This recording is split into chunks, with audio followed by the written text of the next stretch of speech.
Boa noite para quem está entrando. Yuri logo vai estar com a gente. Hoje a gente vai fazer algumas reflexões sobre a história. Ao longo desse mês, nós tivemos, mês de fevereiro principalmente, nós fizemos uma longa reflexão ao longo de uns 9 posts sobre a história da igreja, sobre qual é o motivo da história, como ela nos ensinaram. A gente vai dar uma amarrada e uma acrescentada em todo aquele conteúdo agora. Boa noite, Pedro. Boa noite, Lala Fontes. Boa noite, Aura Carvalho. Boa noite, Zene. Boa noite, Lufa. O pessoal tá entrando. Tô esperando aqui um pouquinho o Yuri para a gente começar. Boa noite, Electra Porto.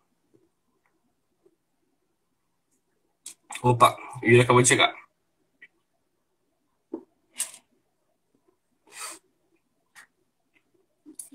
Vamos lá. Deixa eu já fixado o tempo, o pessoal que vai chegando.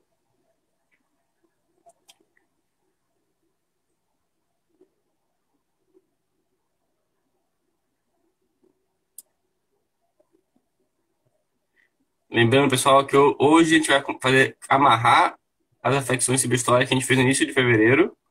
Então a gente tem muita coisa para falar.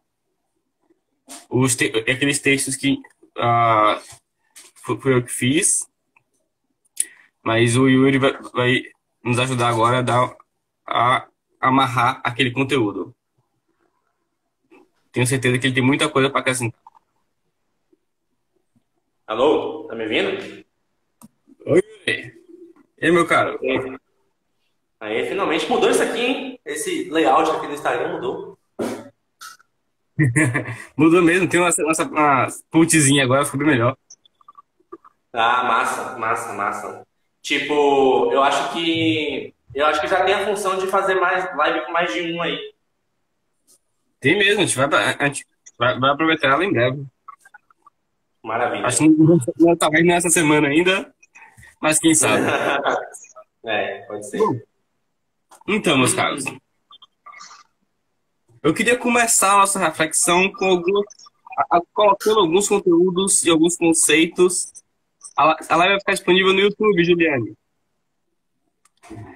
Eu queria acrescentar as reflexões que a gente tem feito em fevereiro com alguns conceitos que a gente não trabalhou no início. Porque aquelas reflexões, aqueles 9 textos que nós fizemos, o Yuri está avisando que a live a gente vamos receber por e-mail depois. Então, é até bom que quem está aqui se inscreve na semana do Gênesis. O link está na bio, tá? Porque além da live, vocês vão receber bônus com todo o conteúdo que a gente está passando aqui para vocês fortalecerem a base mesmo depois, para assistir e esquecer logo. E ainda vai ter alguns conteúdos extras ali no bônus, além de ter acesso a uma aula que vai ter especificamente abordando e ampliando o tema da economia divina, que hoje a gente só vai chegar nela. A gente vai chegar e dar uma base sobre o que é. Tá bom? Bom, um desses conceitos que eu quero trazer é o de neurose, que parece algo muito estranho para estar sendo discutido em uma aula de história católica, né? E uma reflexão que se propõe a ser sobre história. Só que qual é o problema? Eu gosto de uma definição de neurose que eu aprendi com o Olavo de Carvalho. Ele, por sua vez, aprendeu com o João Alfredo César Miller, que foi um grande psiquiatra brasileiro, que a neurose, ela é uma mentira esquecida que a pessoa ainda acredita. O que é que isso agora tem a ver com história? Já começou a ficar um pouco mais claro. Já não é simplesmente um problema psicológico, mas tem a ver com a memória que a pessoa retém, certo? Bom, o problema uma vez que a pessoa aprende uma história deturpada, falsa mesmo, em sua base, isso deixou de ser uma mentira espiritual para ela. o fundo da mentira não foi dela, mas ela passa a participar dessa mentira. Então, os efeitos que vai ter nessa pessoa, de uma formação histórica errônea, serão similares. A pessoa Exato. vai agir no mundo com algo de uma neurose. É Por por mais isso, que ela tenha um pouco mais sã, não. é por isso que o pessoal que tem que tem algumas ideologias, por assim dizer, políticas, quando você bate em temas centrais das ideologias delas, elas têm uma reação tão inesperada, tão dissociada do que realmente está sendo discutido ali, né? Uhum. Você vira até uma espécie de criminoso se você falar contra aquilo, né? Sim. Principalmente um conteúdo que ela aprendeu que está errado. Não, né? É todo um discurso que foi contado para ela e foi assimilado na forma de uma narrativa. E essa assimilação Uhum. narrativa mentirosa gera nela, tá, um certo apego demasiado àqueles conteúdos que estão na casca, digamos assim. Exato. E isso é algo que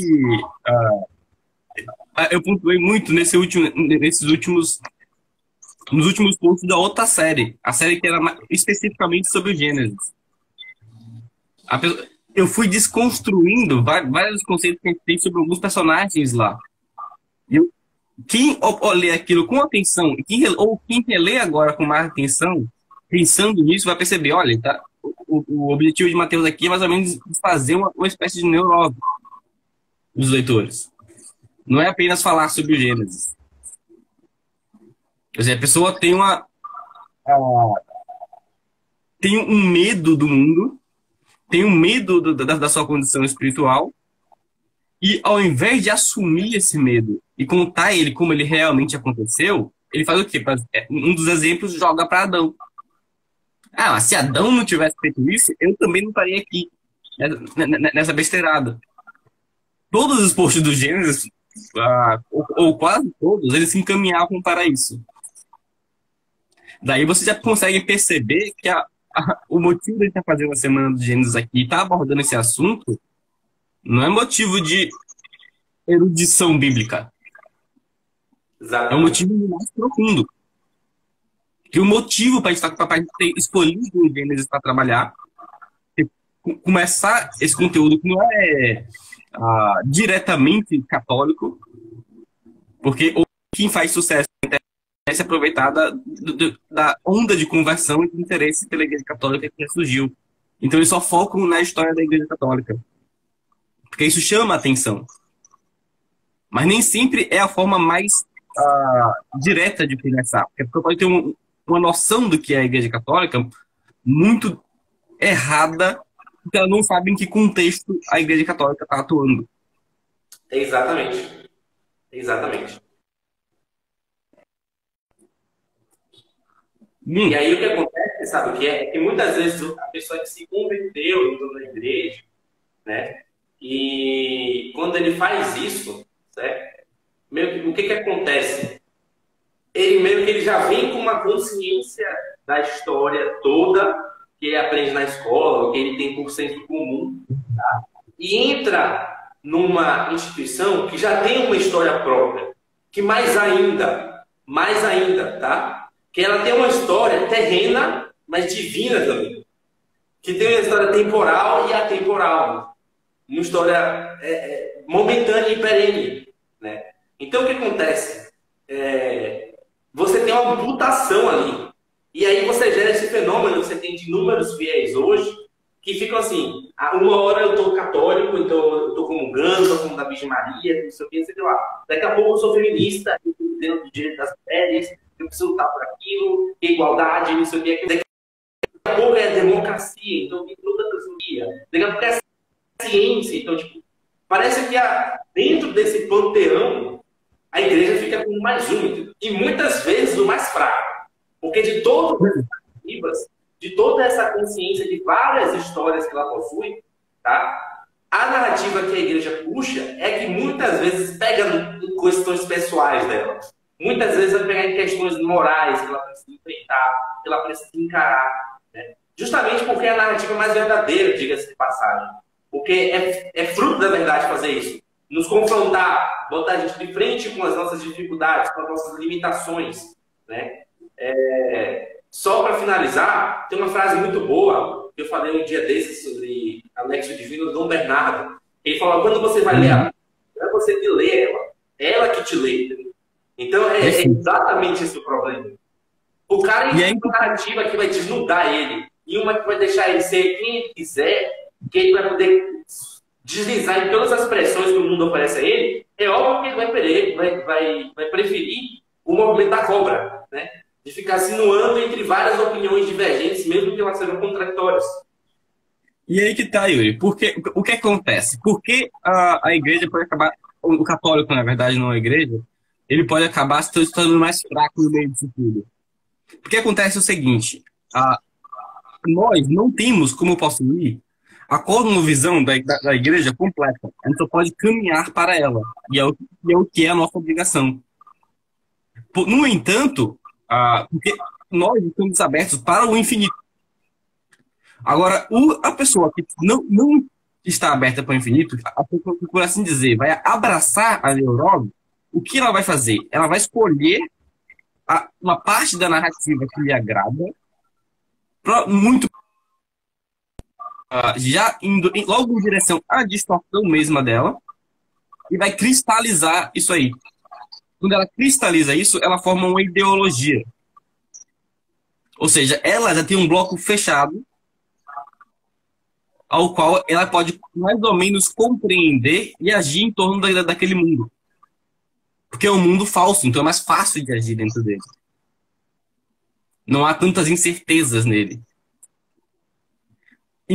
Então, essa pessoa, quando se confronta com o católico, ela tem um bloco de certezas, por mais que certezas falsas, e o católico, ele está entreaberto entre os dois. Porque, por um lado, ele não possui a formação atualmente, então ele mais ou menos vive naquele mundo falso, mas ele não está com essa consciência da abertura para o infinito.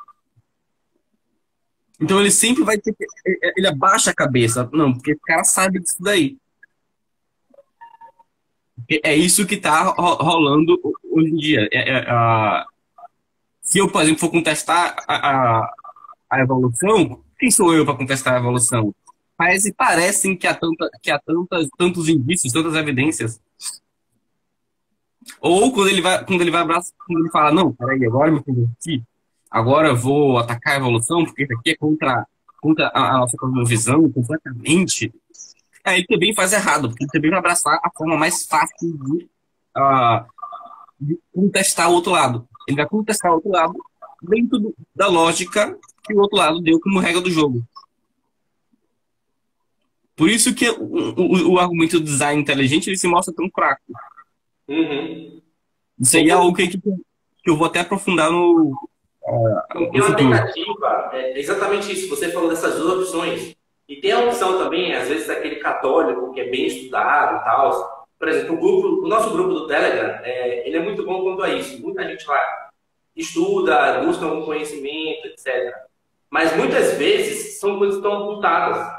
Está simplesmente desconexo. As pessoas não têm noção, tá? Elas não têm noção da força, do poder que tem uma narrativa com início, meio e fim bem definidos, assim.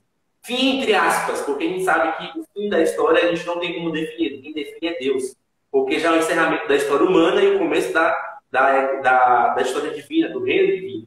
Mas o fim que eu falo assim é o nosso dia de hoje, a nossa data de hoje, o momento presente que nos encontramos. Porque o dia de amanhã é incerto pra gente. Não sabemos se vai chegar ou não. Mas, quando você tem uma certeza, uma coerência, tá? No que você compreende do começo, passando por toda a história até chegar ao ponto atual, tá? Isso te dá uma força muito grande nos argumentos. Muito grande. Eu já tinha um pouco disso, mas estudando o Bossuet, claro, ele faz isso de forma bem direta, assim, bem simples, né? E quando ele chega, eu até botei um trechinho dele no texto, você vê, e quando ele vai narrando acontecimento por acontecimento, acontecimento por acontecimento, ele para. E aí foi Jesus Cristo ao mundo. E aí você tem aquele impacto, porra, né? Aconteceu uma coisa aqui, tipo, do nada vem uma coisa rolando, uma outra, desenrolando, e acontece um ponto marcante na história. Um ponto fundamental. Só que isso é impossível você ter essa percepção. Tá? Impossível. Se você pega a origem, se você pega o ponto de partida e coloca ele amputado. É como se você estivesse num carro que roda álcool e botando gasolina lá dentro. Não vai dar certo. Não vai dar certo. Por quê? O que você está inserindo, por mais que seja um combustível bom, ele não está de acordo com o princípio que está ali colocado no meio. Então, se o seu princípio inicial, se a sua visão inicial do começo da história, ela é uma cosmovisão, uma visão amputada, ou uma visão que fica tentando mesclar elementos de uma visão mais ideológica com a outra, não adianta você pegar um conteúdo bom sobre Idade Média, sobre ficção, sobre Era Moderna, Segunda Guerra Mundial, não interessa qualquer ponto da história depois da queda. Se você não tiver essa percepção, acabou, filho. Aquilo fica amputado. E aí é como se fosse... pela metade. É, exatamente. É você chegar no meio do filme e é a sensação, por exemplo, você chegou aqui, no meio da live, você fica assim, o que eles estão falando? Né? Ah, eu vi uma coisa sobre Gênesis, eu entendo, eu sei o que é isso. Ah, eu vi outra coisa sobre história, mas você não sabe o que é que está, sabe, narrando tudo, o que é que está direcionando tudo. Você fica meio perdido, meio deslocado. Esse que é o ponto. Né? Você absorve alguma coisa, mas você não vai entender o direcionamento. Exatamente. Aonde estamos indo. Então, se você não tem isso, você perde qual é o seu lugar no dentro dessa história. E aí que tem um outro conceito que eu vou adicionar, que é o conceito de antifrágil, que normalmente vocês só escutam algum coach falando, ou alguém do pessoal do financeiro, empresarial. O meu objetivo aqui é longe disso daí. O pessoal que não conhece, antifrágil é uma antítese de frágil. Onde você não está tratando resistente como antítese de frágil aqui, porque resistente é algo menos frágil. Ele não é uma oposição. Antifrágil é aquilo que, quando você tenta quebrar, ele se fortalece. E o que eu vou aplicar aqui é a própria realidade. A realidade, ela se mostra antifrágil em relação à nossa vida. Quando a gente cristaliza uma memória falsa em relação à nossa posição do mundo, a como o mundo surgiu, nós temos que retornar obrigatoriamente à realidade e aplicar esse novo critério das coisas na nossa vida. Só que isso só vai trazer sofrimento. Porque a gente pode tentar impor essa nossa visão ao mundo, só que o mundo ele vai bater de volta. Então a gente vai viver com uma vida de constante sofrimento. Por isso que o pessoal das ideologias ele é tão sofrido. Eles têm uma vida tão miserável. Mas isso tem um lado também de muitos católicos. Eles têm muito medo, por exemplo, da pessoa falar nome judeu. O pessoal, não, peraí, isso aqui. Eles podem, eu acho que eles não querem dominar o mundo, mas eles fizeram tal coisa. Eles não entendem ao que eles estão se referindo. Eles têm um sentimento dentro deles. E com isso eles não conseguem agir sobre isso, sobre este objeto. Seja judeus, seja algo em relação a uma perspectiva de vida, a uma discussão sobre darwinismo, a uma discussão sobre a origem do mundo. Se você tem uma visão minimalista, se você tem uma visão reducionista da Bíblia, quando você for discutir com outra pessoa, é outra pessoa que vai ganhar justamente por causa disso. Você dá para a outra pessoa um espantalho da doutrina, um espantalho da história da igreja. E aquela falha que você abriu, por seu conforto de ter algo que você pudesse ser capaz de entender facilmente, ela vai fazer com que a outra pessoa consiga bater na sua doutrina com facilidade. Isso vai causar, para a outra pessoa, uma ocasião de queda. Ela vai passar a rejeitar a fé com mais facilidade, porque ela só encontra pessoas que não são capazes de defendê-la. Quando a gente só centra na história da igreja, a gente normalmente fica muito frágil para essas coisas, para esse tipo de discussão. A gente só quer tentar formar a nossa fé no sentido meio que doutrinal e não prepara para o que o mundo hoje realmente tem como problema. A gente tem uma narrativa do mundo hoje que é muito errada. Uma própria relação com a verdade que é muito errada. Então, isso tem um pouco a ver. É a fonte principal na nossa vida, na verdade.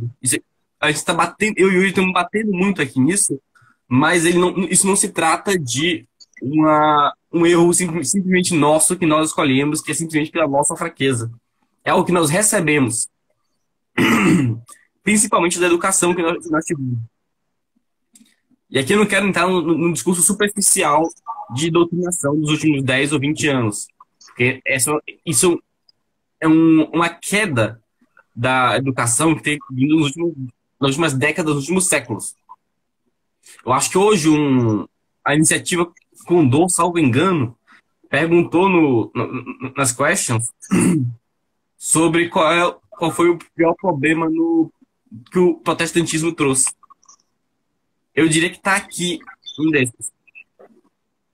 Porque com o protestantismo, a discussão sobre a realidade começou a ficar um pouco mais relativizada. Não exatamente por culpa deles, tá? Mas simplesmente porque diferentes grupos religiosos tinham que conviver e, então, eles tiveram que chegar. Tem algumas coisas aqui que a gente tem que estabelecer mais ou menos com um ponto comum. Mas ainda, Chris, além dessas diferenças de grupos religiosos, né, você tinha também o interesse por trás deles. Né? Ou seja, todo o problema, toda a carela da reforma protestante foi muito impulsionado, tá? Quando é que Lutero deixa de ser só um monge doido? Veja assim, um exemplo histórico, tá? Uns 300 anos antes de Lutero, teve um outro monge chamado John Wycliffe, que teve as mesmas ideias de Lutero, as mesmíssimas ideias, não teve nenhuma diferente, sem tirar nem pôr. Tá? E essas ideias foram oriundas de um problema que a Inglaterra estava tendo com Roma, com a igreja, tá? Uma questão relacionada a imposto, enfim, um monte de coisa. Tá? Eu não vou detalhar aqui. Mas, o que acontece? Aquele cara, ele não ganha força, ele consegue no máximo uma proteçãozinha na universidade, para ele continuar falando. Mas aí, quando ele vai muito longe, ele começa a falar da Eucaristia, ele começa a falar que, talvez esse negócio de Eucaristia nem existe, esse padre está perdendo a gente. Quando ele faz isso, até os caras que estavam apoiando ele, eles falam assim, não, pera aí, cara, para com isso aí, entendeu? Não, fica calado, você tem essa sua ideia, fica calado aí, mas não vem falar disso aqui lá não, entendeu? Não vem não. Ou seja, as ideias dele não ganham força. Não ganham nenhum tipo de atração, etc. O Lutero não chegou do nada, não é? Os tempos antigamente não é hoje. Hoje é fácil, o cara pega uma rede social, faz uma coisa muito estrondosa e todo mundo fica sabendo, sai na mídia e tal. Na época não existia isso. Não tinha. Tinha, mas bem fraco, né? Mas bem fraco. Então, como é que Lutero ganha uma projeção muito grande? Interesse. Havia um interesse político na libertação dos reinos, tá? Na libertação dos reinos, em detrimento de uma doutrina religiosa unificada. Então, era muito mais interessante que cada reino tivesse uma visão religiosa diferente, onde cada um pudesse fazer o que interessasse, tá? Do que isso. Então, muitos problemas, muitas discussões sobre a verdade vão virar palco de disputa política também. Isso aí que foi começando a levar para um aburguesamento da nossa relação com a verdade, que é a raiz de tudo. Se for estudar um pouco das deturpações em educação, a gente pode ir, por exemplo, para o Maquiavel pedagogo, do Bernardinho. Qual é o sobrenome? Pascal Bernardin. Ia falar ao contrário já. Mudar das palavras. Do Pascal Bernardin. E ele vai falar ali como os planos de educação da ONU, que estão sendo aceitos em vários países, eles são feitos para manipulação da sociedade. Só que isso, na verdade, é muito anterior também. Se a gente voltar um pouquinho, a gente vai ter o uso, já na Revolução Industrial, quando a educação começou a se tornar algo mais universal, a educação vindo de um centro e não da própria família, ou de um local, como por exemplo a paróquia, a educação ali era para formar pessoas que trabalhassem para os empresários. Só que é isso que se a gente voltar um pouquinho, a gente vai começar a ver ainda mais. Se a gente voltar ainda mais antes da Revolução Industrial, a gente vai ver essa relação de aburguesamento com a verdade começando a acontecer. Olha, a verdade já não é algo que eu tenho que dizer, que eu tenho que confessar, melhor dizendo. Eu não posso confessar outra coisa. Porque tinha que haver esse ponto comum com as outras religiões. Então, dentro da escola ali, imagine se você vai dar aula para um católico e para um protestante. Vai ter ponto que eles não vão poder ter a mesma visão sobre o assunto. Se fosse uma formação humana integral, que estivesse sendo buscada, em que cada um tem que ter um relacionamento com a verdade sincero, teria um momento em que os lados não poderiam continuar a educação sem saber qual é a verdade objetiva sobre o assunto. Afinal, a Eucaristia, Deus está ali ou não? Como tem que ter um ponto onde os dois que vão aceitar, já começa a descer o nível do comprometimento com a verdade, qual vai ser a pergunta que está ali?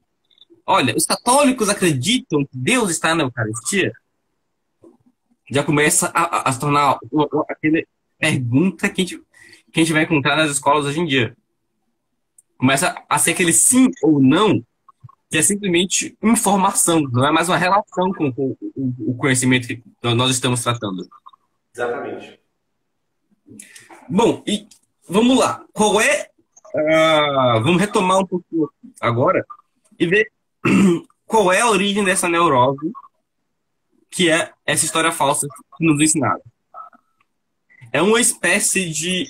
eles nos colocam no mundo que é do Übermensch, o mundo do super-homem nietzscheano, em um determinado sentido. E o que é esse mundo?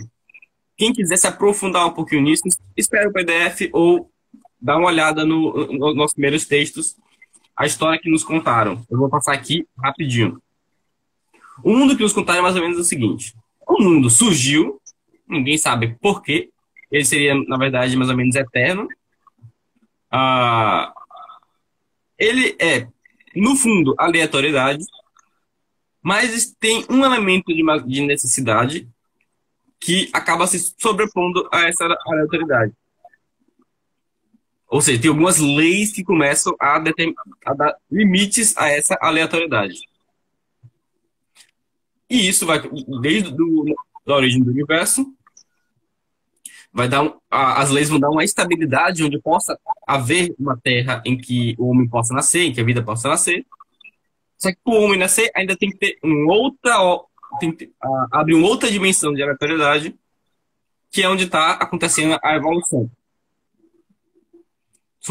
A origem da vida ali e as novas informações no mundo, elas vêm por aleatoriedade e elas vão ser amansadas por essa lei da necessidade. Até que um homem pode surgir disso daí, e o homem é o cara que se alia à necessidade, a parte mais ordenada, e usa ela contra a aleatoriedade. Essa aleatoriedade é má. Lembre, essa aleatoriedade é o que está no fundo do surgimento das coisas. Ela é como que o pai. E a necessidade é como que uma mãe. Ela que vai receber e é nela que todos esses frutos vão estar florescendo. Então o homem, ele nasce numa Gaia, usando aqui a linguagem mítica grega, e ele tem um certo ódio, e ele é influenciado por Gaia contra o pai do céu, Urano. Esse pai é um pai mais ou menos afastado. Ele não tem uma ação no mundo mais. Inclusive, o Cronos é o que capa Urano. Ou seja, ele é um deus afastado que não tem participação ativa no mundo. E nós vivemos em revolta contra esse pai no céu, com sua aleatoriedade. Todos os argumentos do evolucionismo, do cientificismo e os argumentos ateus, eles estão imbuídos mais do que em algumas pressuposições filosóficas ou científicas dessa experiência que é trágica. E até conversar com um ateu, conversar com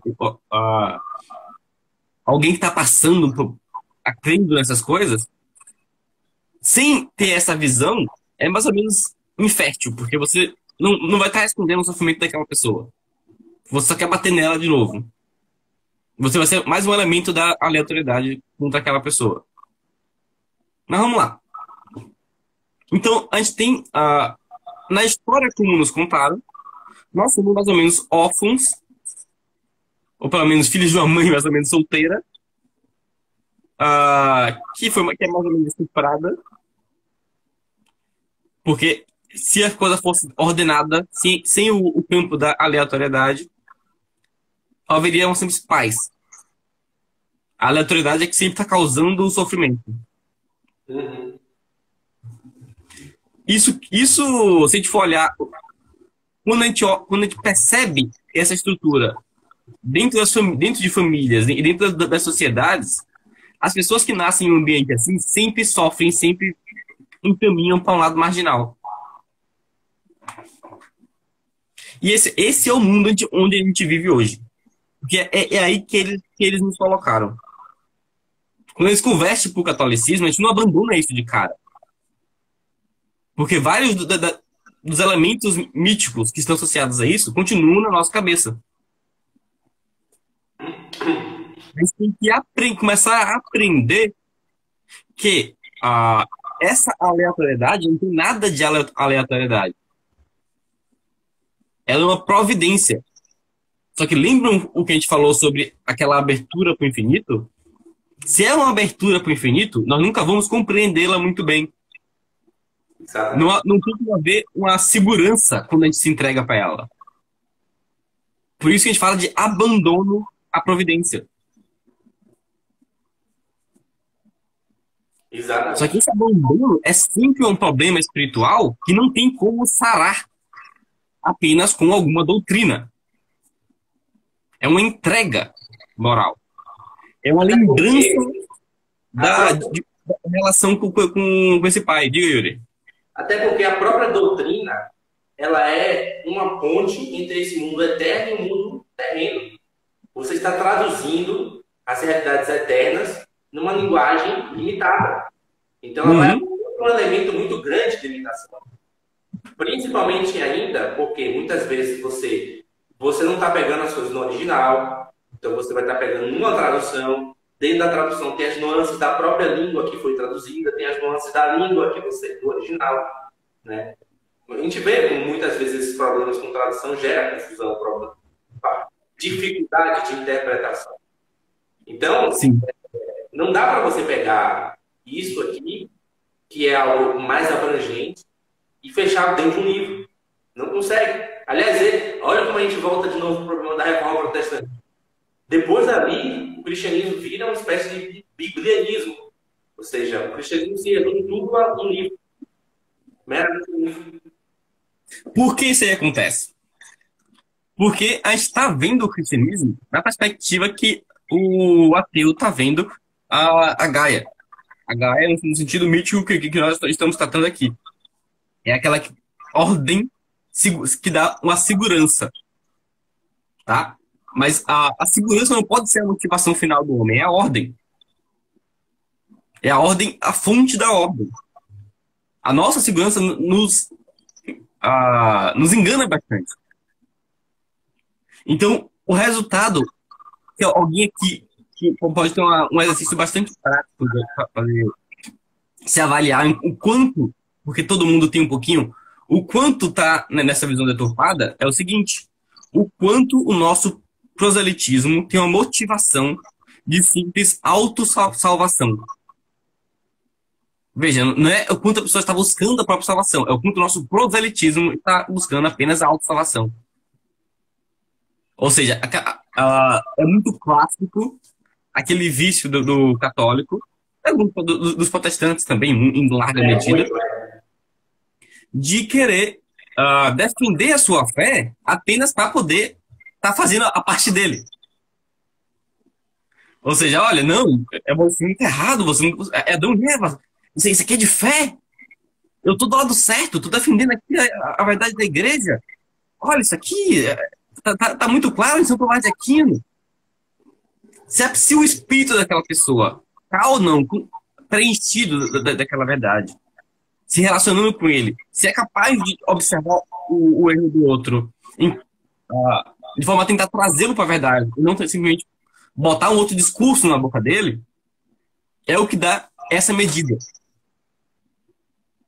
Não sei se ficou muito claro. Mas o que não pode ser a nossa motivação quando nós estamos defendendo a fé é a simples segurança de estar defendendo algo que é correto. Exatamente. Eu acho que isso começa a ficar um pouco mais claro. Ou seja, não é o fato de você estar defendendo a doutrina correta que te faz estar correto. É a tua relação com aquilo ali. Por quê? Porque a doutrina é uma estabilização discursiva sobre algo que a antecedeu. Nós não somos protestantes aqui. A gente não tem uma religião da letra. Antes dos evangelhos, tinha um Cristo que andou na Terra. E ele é superior ao próprio evangelho, naturalmente. Assim, também, antes do Gênesis, tinha um Abraão que andou na Terra, tinha um Adão que andou na Terra, um Isaac que andou na Terra. Exatamente. Tem um grande contexto ao redor deles que no Gênesis foi colocado de forma muito condensada. Tem um grande contexto ao redor de os deuses do pagão são demônios, que no Evangelho, no Antigo Testamento, está de forma muito condensada. Ou seja, antes da letra, tem uma coisa que é absolutamente necessária apenas porque a pessoa pudesse escrever a letra para início de conversa, que é a memória. Se a gente compreende um pouco da motivação do judeu, que é uma motivação que a gente tem que ter, porque é o campo dos judeus que nós abraçamos, é o campo a importância de como a religião é uma relação de um povo e de uma pessoa com o Deus. Só que essa relação é constituída de forma muito parecida das nossas relações com outras pessoas. As nossas relações com outras pessoas, elas nunca se limitam a uma descrição daquela pessoa. Não, tal pessoa é assim. Tal pessoa é muito mentirosa, então eu não vou nem contar tal coisa para ela. Tal pessoa, se eu der esmola para ela, vai usar para cachaça, com certeza. Isso é um contexto. Isso faz parte daquela narrativa que a gente falou. É a narrativa do bom cidadão. Né? Exato. Tem dias, olha, eu nem falei, mas olha, deixa eu falar aqui, eu postei no meu perfil pessoal, mas eu não cheguei a falar aqui na página nem nada, é para não expor a pessoa. Mas como já tem bastante tempo, eu acho que a pessoa nem segue mais a página, não sei, ou é corriqueiro, mas eu postei aqui esses dias nos stories falando sobre aquele morador de rua. Ele se jogou na frente do sequestrador para impedir que a mulher fosse morta ali na frente da igreja de São Paulo. Tempo. Eu não lembro, o nome é José, alguma coisa assim, enfim. E estava dando ele como exemplo daquilo que o Cristo falou. Olha, prova de amor maior não há que doar a vida do irmão. O que é que nos leva para o céu? O que é que nos santifica? O que é que nos dá uma semelhança com a vida divina? É o amor que nós temos, né? Na pessoa do outro e por Deus. Jesus está dizendo, se você tem esse amor de tal forma que você morra pelo outro, para que o outro possa viver, não interessa, você está na salvação com Deus. Você está na vida eterna. E eu falei isso, estava descrevendo esse problema. Eu vi uma pessoa, eu nem aceitei a mensagem, eu não queria nem discutir nem nada. Ele não tem condições, o negócio está ali, o versículo está na cara.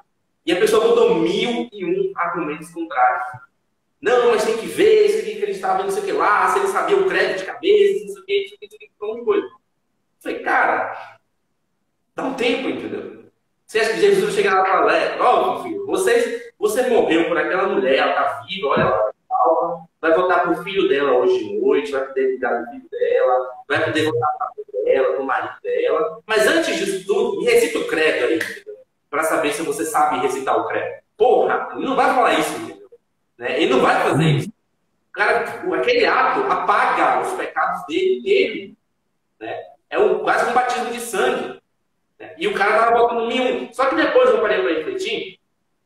Talvez o problema dele não tinha só a ver com a questão doutrinal. Sabe por quê? Porque eu citei ele no contexto de falar dos filósofos pagãos. Cícero, Sócrates, Platão, que muito provavelmente, né, podem estar na salvação eterna. Por suas atitudes, sua conduta, seu amor à verdade, etc. Mas ele criticou... Erasmo de Roterdã não é critério, mas ele chamava Sócrates de São Sócrates. Pois é. Mas ele não tem organização, né? Ele simplesmente acreditava que Sócrates estava no céu. Pois é, mas aí sabe o que acontece? Sabe o que acontece? Ele não falou dos filósofos pagãos, tá? Porque assim, o filósofo pagão não chegou a conhecer Cristo, nem o judaísmo direito. Ele tem uma noção assim de quem era Moisés, mas não teve contato tão profundo como nós temos hoje, né? Um morador de rua de hoje, ele provavelmente tem mais consciência, às vezes, do cristianismo do que qualquer filósofo pagão de antiga. Pelo simples fato que ele não teve experiência pessoal com aquilo, né? De ir a uma igreja, ele não teve. E aí o que acontece? Ele falou do morador de rua, da impossibilidade do morador de rua se salvar por ter feito aquele ato heróico de nobreza, mas não falou dos filósofos pagãos. E eu falei, por que ele fez isso? Eu fiquei pensando, talvez a motivação primária para ele ter agido assim não foi um zelo doutrinal. Foi muito mais um burguesismo, uma noção burguesa de bons modos, ou de considerar pessoas que talvez estejam numa situação de rua como não pessoas, ou como pessoas com qualidades morais mais inferiores, que é próprio da mentalidade burguesa do século XX. Isso é próprio. Tá? Então, é muito provável que ele seja motivado por isso do que por amor à doutrina. E aí cabe exatamente no que ele está falando. Né? Às vezes, por mais que você saiba... Uma coisa engraçada, o próprio credo começa como? Com um apelo à memória, à história. O próprio credo não fala, Cristo, que é a segunda pessoa da Trindade. Não, Cristo que morreu por Pôncio Pilatos, nasceu em determinado momento, viveu em determinado momento da história. A religião cristã é uma religião muito histórica. Sim, porque a história é realidade. Doutrina não é. Em um determinado sentido, tá? Doutrina, ela é uma abstração, por assim dizer. Ela veio em um segundo plano. Tá? E por isso que é bem necessário, olha, vamos seguir no argumento. A memória é uma das coisas que a gente tem que estabelecer na nossa cabeça. E é mais difícil de fazer isso do que apenas repetir discurso. Porque a memória, para a gente colocar na nossa cabeça, ela precisa se relacionar com os conhecimentos que a gente já tem. Nenhuma memória vem de relação. Nenhuma memória de vivência, ela vem solta. Ela vai se conectando com outras coisas que a gente sabe. E aí, o que a gente está buscando é valorizar somente isso. Se a gente quer ter uma relação com a religião da forma mais correta, é somente isso que a gente está buscando. Tem que lembrar, por exemplo, que os mártires, eles não eram retóricos, não era pessoa que ia no meio da praça de Roma e ficava discutindo filosofia para tentar provar que a Trindade era possível. O Marte é a testemunha. E alguém que está confessando a relação que ele tem. Algo que ele sabe. Só que para a gente fazer isso hoje, depois de tanto lixo ser jogado na nossa cabeça, a gente precisa resgatar um pouco a fonte de todos esses erros. A gente precisa fazer uma limpeza desses discursos e colocá-los em seu devido lugar. A primeira vez que isso foi feita, e aqui começa vai ficar muito claro o que ele está fazendo na Semana do Gênesis. A primeira vez que isso foi feito foi no Gênesis. Não dentro da história do Gênesis, mas na escrita do Gênesis. Exatamente. Gênesis, eu não sei às vezes o que as pessoas acreditam, como é que elas pensam que as coisas vieram a acontecer. Mas o Gênesis não foi escrito para poder as pessoas aprenderem uma historinha. Ou para que a gente soubesse hoje o que aconteceu há 10 mil anos atrás. O Gênesis foi escrito. A motivação cronologicamente, o Gênesis foi escrito durante o Êxodo, né? No período que aconteceu o Êxodo. Exatamente isso. Qual foi a motivação de Moisés ali? Isso é uma constante em todo mundo que comenta o Gênesis, inclusive o filho de Alexandria, que é judeu, e muitos pessoas da patrística. Qual é a motivação do Moisés? Olha, tem uma série de civilizações aqui, cada uma com a sua memória. Mas qual é o problema? A memória dela está deturpada. Porque as línguas delas ficaram confusas depois de Babel. Então, o que eu vou dar para vocês aqui é uma limpeza dessas neuroses que é cada civilização. E aí, o Gênesis naturalmente vai começar com o Hexameron, a narrativa dos 7 dias da criação. Hexameron são 6 dias, né? Porque, são 6 dias das obras. E o que cada obra vai fazendo ali? Vai destruindo as visões que eram correntes na época. Deus é o autor de cada uma dessas coisas, não é os deuses que vocês estão falando. Exatamente. Só que isso aqui não é verdade que é passada. Não é uma coisa, isso aqui realmente, Moisés foi um homem do seu tempo, ele soube responder as questões. Não. Tanto não é assim que a visão do Gênesis, com uma correção e a limpeza das deturpações na memória e no discurso dos povos, ela foi também recorrente ao longo de toda a interpretação que havia do Gênesis.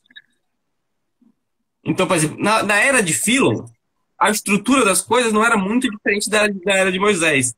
Então, Fílon também olha as coisas com o olhar de Moisés. Não, Moisés escreveu isso daqui para poder a gente ver que os pagãos estão falando errado. Não é a tal deusa que é a patrona da fertilidade. Porque quem traz a vida, e a vida só continua, e cada animal tem a sua geração, a sua semelhança, porque Deus ordenou as coisas assim. Mas, mesmo quando vem o cristianismo, dentro do cristianismo, sem ter que fazer uma oposição ao paganismo, se tenta ler o Gênesis, a interpretação do Gênesis mantém uma mesma identidade. Então, Santo Agostinho vai ler o Gênesis e falar, tá vendo? Não é que ele simplesmente foi feito para poder contrariar o paganismo. Na verdade, Moisés escreveu isso aqui também para que a gente pudesse mostrar que as heresias estão erradas. Depois, a heresia vai continuar sendo um evento marcante por toda a Idade Média, até que as heresias elas deixam de ser propriamente heresias e passam a ser ou filosofias errôneas ou ideologias.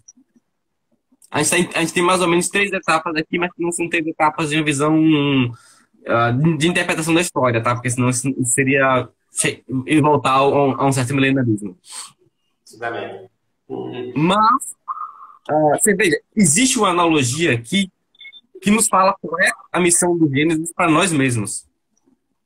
O Gênesis, como ele serviu para atacar o paganismo, para libertar os judeus do paganismo, como ele serviu para libertar os cristãos das heresias, ele nos serve hoje para nos libertar das ideologias. Exatamente. Parece que... E aqui que começa a entrar um ponto, porque um dos pontos que nós somos muito fracos é quando a gente se depara com a questão de fé e razão. Mesmo as pessoas que sabem que a coisa não é contraditória, elas não sabem entrar nas questões de razão sem colocar a fé como uma oposição a ela. Ela só sabe usar argumento de fé, argumento de autoridade, em um problema que, na verdade, é um problema de razão. E o Gênesis, ele não vem dessa forma. Ele não vem com um argumento de fé, de autoridade contra a razão.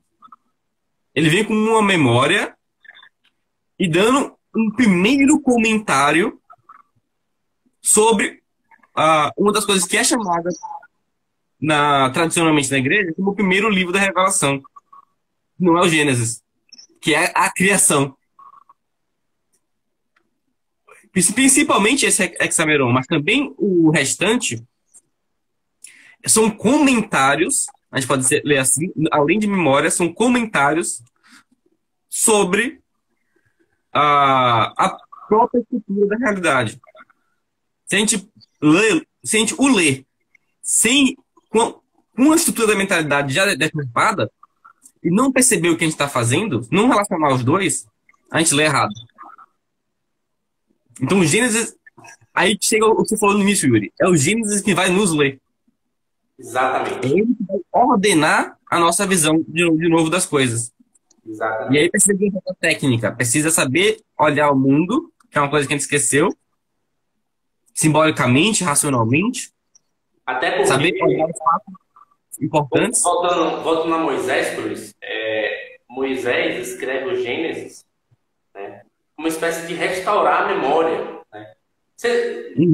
Assim, se você for levar cronologicamente toda a Bíblia, Moisés estaria ali no Êxodo, como se fosse um livro de história. Tá? Estou só fazendo uma abstração para você visualizar melhor o problema. Certo?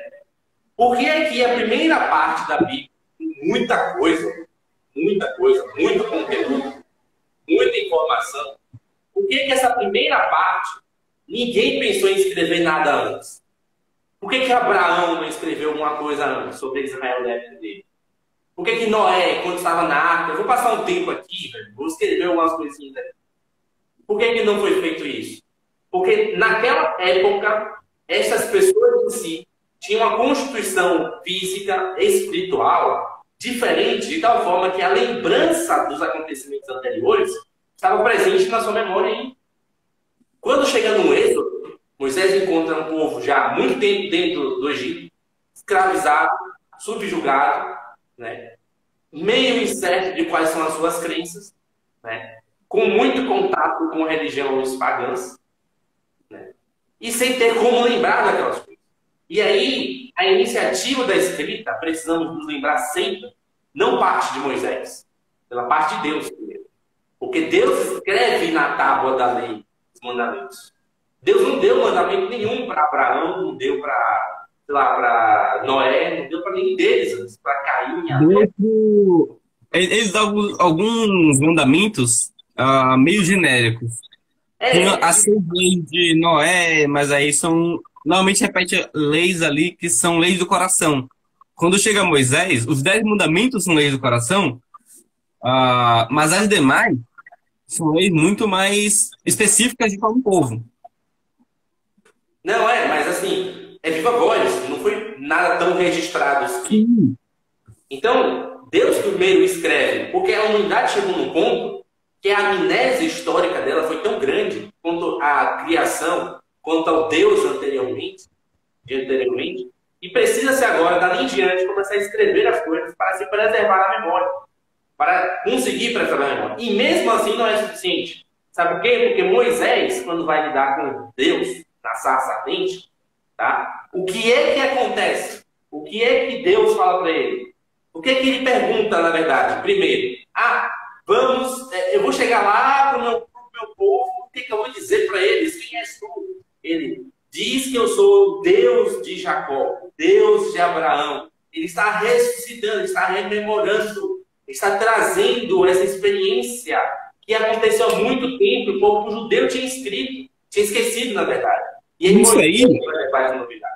isso aí, por sinal, é análogo de um dos problemas que o católico tem mais dificuldade quando vai ler o Evangelho. O pessoal pega o capítulo 1, Mateus, genealogia. E aí nasceu Cristo. Pronto, agora eu começo a ler de verdade. Exatamente. O pessoal não sabe qual é o papel daquilo ali mais. E o pessoal acha que o Antigo Testamento é algo que eles podem. Ah, não, eu posso deixar pra lado, de lado aqui. Eu vou ler só o novo, porque tudo tá perfeito no novo mesmo, né? Eu vou ficar só com o perfeito. Como É assim? um, é um marcionismo histórico, né? Não sei se você Uhum. está familiarizado com a heresia de Marcião, é o cara na igreja primitiva. Vê que os problemas não é tão novo assim, não. Mas, logo no começo do cristianismo, quer saber, exclui esse evangelho aqui, exclui o Antigo Testamento todo, ele queria tirar todo o Antigo Testamento. Só presta o novo, entendeu? Acabou. É só o novo que serve, entendeu? Então pronto. Aí o rapaz falou que a Bíblia é mais complexa do que eu pensava. Exatamente. Porque quando você está se relacionando com ela, está parecendo que é só um livro, letras. Mas você não pensa nos acontecimentos em torno aqui. Você quer ver? Eu estava me perguntando isso agora, quando eu estava me preparando para a live. A gente lê os evangelhos, vê a vida de Jesus naquele período ali, naqueles lugares, certo? E o que estava acontecendo no mundo naquela época? O que estava acontecendo em Roma, na Grécia? O que estava acontecendo, sei lá, na Índia? Por que São Marcos fica assim, agora não é a hora, agora não é a hora? Que hora é essa, entendeu? Tipo assim, é um reloginho, entende? É uma confluência de acontecimentos em todo o mundo criado por Deus. Ele sabe quando é que deve agir ou não. Isso é a providência. Entendeu? Isso é o que você faz quando você pede, Senhor, vou me abandonar a sua providência para conseguir um emprego, para conseguir uma esposa, para conseguir um marido, para conseguir uma casa, para conseguir um carro. Entendeu? E aí, você às vezes não é atendido e se revolta contra Deus. Você acha que é uma coisa implicada com você. Mas, filho, você não está sozinho no universo. Existem 1001 coisas ao seu redor acontecendo que você não enxerga. Isso aí, Yuri, isso que é importante. Porque veja, já começando a fechar a live aqui e dando o resultado. Porque todo mundo entrou aqui pensando que a gente ia falar conceito de economia divina e ficar explicando como acontece a economia divina. A gente deu o básico, a gente preparou para essa reflexão. E aí, veja, por que, dentro dessa preocupação, por que estudar essa história comum de todo o mundo, que tá ali pra gente no Gênesis, depois do Gênesis, já não é a história de todo mundo. Até metade do Gênesis, mais ou menos, já vai começando a cada vez se setorizar um pouco mais. Mas por que estudar a história de todo esse mundo? A história que todas as pessoas compartilham é importante. Porque o estudo dessa história comum, ela vai destacar qual é o nosso lugar nela. É como você só conhecer o seu erro, o seu pecado, não sabendo que esse pecado é compartilhado por 1 bilhão, 3 bilhões, 7 bilhões de pessoas. A visão que você vai ter sobre o pecado é muito diferente. Quando você sabe que ele é compartilhado por tantas pessoas, não é que você vai simplesmente amornar. Você vai saber, peraí, isso aqui é uma condição humana. Eu não posso lidar com ele como se ele fosse uma ofensa pessoal minha. É nesse sentido que quando a gente vai se aprofundando, como foram surgindo esse reino de pecado no mundo, que os pecados dentro de nós mesmos, eles vão se tornando mais claros. E quando a gente vai estudando o modo como Deus fala à humanidade inteira, também vai se destacando e a gente vai aprendendo como Deus fala com nós mesmos. Que é isso aqui, o outro ponto fundamental, outro pilar das nossas preocupações aqui, e outro pilar das nossas motivações para estar fazendo essa semana e preparando todo esse estudo. A gente não está fazendo não é uma erudição sobre a economia divina. Não é uma erudição sobre a história da igreja. Sobre a história da salvação. O nosso objetivo é ter uma relação, nutrir um interesse e uma relação com essa história da salvação, com essa providência, para que a gente possa vê-la em nossas próprias vidas. Exatamente. A gente está aqui fechando uma hora de live, acho que a gente conseguiu amarrar tudo. Lembrem, pessoal, que tem de se inscrever, se você não se inscreveu ainda na Semana do Gênesis, porque a gente falou muito conteúdo aqui, vai estar tudo colocado lá certinho, tá bom? Vocês vão receber resumo dessas lives, vocês vão receber uma aula mais aprofundada sobre a economia divina, vocês vão receber os avisos e sinopses das lives que nós faremos. Muito material que vai estar por ali recebendo por e-mail. Exatamente. Não esqueçam de se inscrever no link da bio, tá, gente?